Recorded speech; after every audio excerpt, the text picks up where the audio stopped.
Tout d'abord, il faut avoir gardé les grands principes de base de l'alimentation équilibrée. Manger 5 fruits et légumes par jour, manger plus de fibres, moins de graisse, moins de sucre.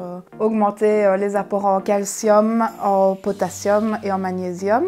Alors pour le calcium, ça se trouve essentiellement dans les produits laitiers, donc on va aussi consommer des produits laitiers plutôt maigres pour ne pas avoir trop de matières grasses.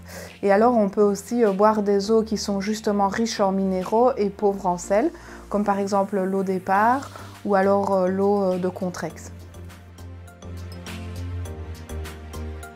C'est important de limiter ces apports en sel. Alors, comment est-ce qu'on peut faire? Ça ne veut pas dire qu'on doit manger absolument sans sel, mais il y a des petites choses qu'on peut mettre en place pour diminuer sa consommation de sel.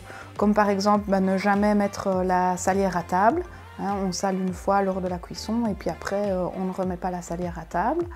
On peut utiliser des épices aussi à la place du sel, mais attention à certains mélanges d'épices comme par exemple l'aromate qui contient du sel dedans. Donc bien toujours regarder l'étiquette, voir s'il n'y a pas du sel dans le mélange d'épices. Il faut limiter aussi les aliments très riches en sel, tels que les chips évidemment, tout ce qui est viande ou poisson fumé, les charcuteries, les fromages à pâte dure. Tout ça, ce sont des aliments qui sont quand même fort riches en sel et donc il vaut mieux ne pas les consommer trop souvent.